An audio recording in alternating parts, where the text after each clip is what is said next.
think this screenshot, excuse me, says it all. You know, the minute you see that wrought iron work, you know exactly what city you're looking at. Bill, I want to chat for a second about the choice of 1968.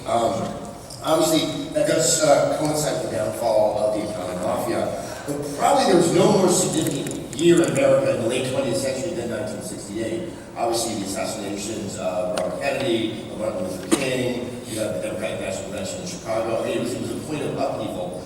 And I'm curious, because it's such a historic year, when you're writing a fictional account in that year, how much do you have to give over to the real history, and how much can you sort of make things up during that time period?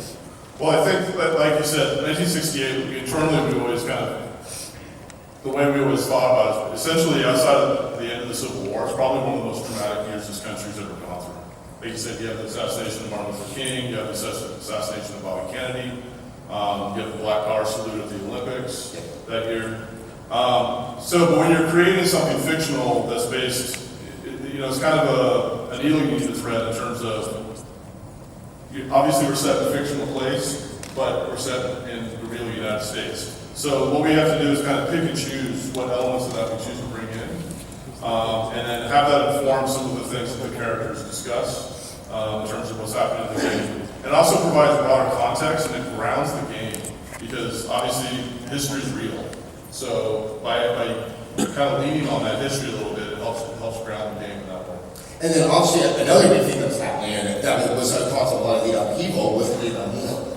And obviously a lot of veterans were returning from the Vietnam War, obviously very sort of dislocated after their experience about sort of managing in the United States. And that's kind of where our main protagonists are also kind of falling into this game.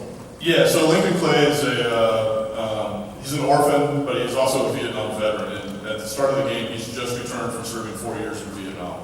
I think Nate's dad went to Vietnam in '68. My dad left Vietnam in '68. So that also kind of helps inform who Lincoln is. And it's also kind of the first time where kind of full-fledged, the country as a whole really started to get a sense of what was happening in Vietnam. Because it started to transition from the guys who had volunteered and, you know, fully supported things, the guys coming back and saying, yeah, you know, maybe things aren't exactly what we're being told. And '68 was also one of the really, really good years for music. Andy, there's a lot of well-known and licensed music.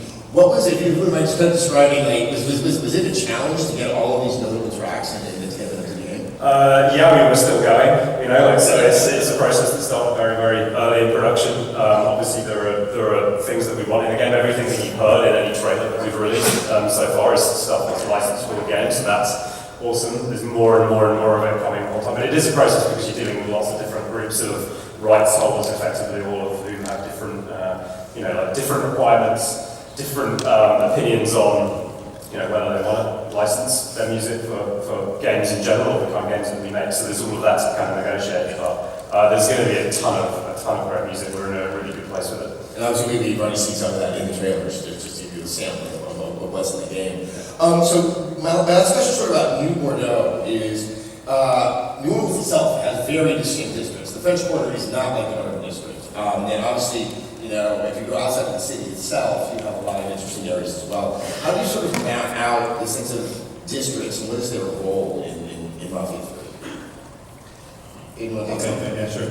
Yeah, so we have 9 districts in the Bayou as kind of an additional play space in the game. Each one of the districts was really important for us for it to have its own identity, so when you drove into it, you kind of knew, oh, I'm here, I'm in the French Quarter, or the French Ward, or downtown, or you know, Industry Row, which we call Barker Mill. So, you know, we have an industry area, we've got a shipyard area, we've got, again, the kind of French Quarter inspired area, everything you might expect from New Orleans, and then some stuff that was inspired by some other southern cities too, just to give us a little bit more flavor. But I think the most important part about it is that each district has its own identity in the narrative and in terms of kind of how it factors into the mob's business. So the crime in the French Ward that the mob is running is very different than the crime in, you know, the shipyard area, for example. So in the French Ward, it's, you know, very focused on things like drugs and prostitution, and everything that can be tied to kind of the tourist trade and entertainment and what you might expect to find in the back alleys and kind of off the beaten path in the French Ward.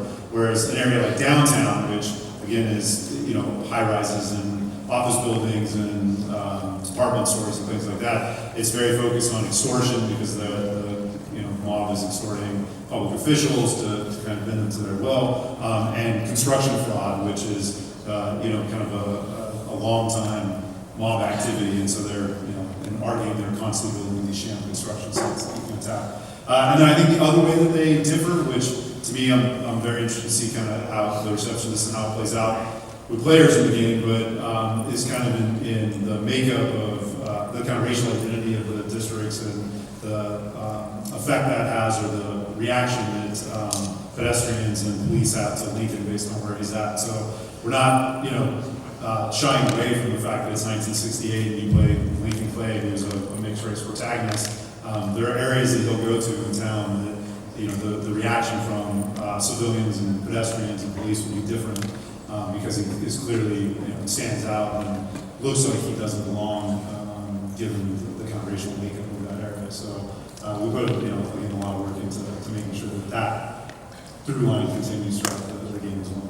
It's not a fantasy version of 1968, right? Yeah, no, I mean, and again, we're not so naive to think that one game is going to kind of cure racism, and the game's not about racism, but it is about race on some level because of who Lincoln is and who he's fighting against and who he decides to work with. So, our goal is that if you go to one area of town and suddenly there's a police presence on you and it makes you think and wonder why, and you kind of realize it's because 1968 and Lincoln clearly is out of place and has been called out for that. Then I think that we've kind of at least we've had an opinion and we've kind of made people think a little bit, which I think is never bad in games.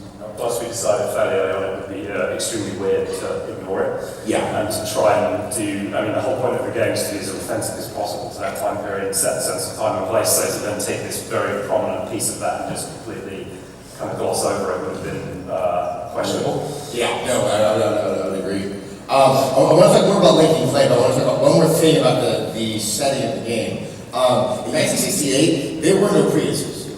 They were like still badass looking motor vehicles. What is sort of the vehicular experience of Mafia 3? So my background is racing games, this is why I have a big grin on my face when I talk about this. So obviously the most prominent vehicles of that era are the muscle cars. You see kind of Lincoln's premier ride here. There's a whole fleet of vehicles that you can kind of build across the course of the game. The muscle cars are a big constituent part of that. They feel incredibly kind of powerful and throaty, and they're extremely fast. But they're not, this isn't an arcade game, so we're fortunate in terms of the team that we've got and the engine that we've got is based on a lot of the technical underpinnings from the 2K Czech team, many of whom have actually moved over and become part of Fang 13 with us, and particularly in terms of everything that's underpinning the racing engine, or the racing part of the engine. It's actually extremely sophisticated. So we've not taken it full sim in terms of how it feels, in terms of how it handles, but we have managed to build a lot of individual variety into each and every one of the vehicles. So kind of the hope is that people will find their favourites as well and kind of build the fleet that they want to build. I would add two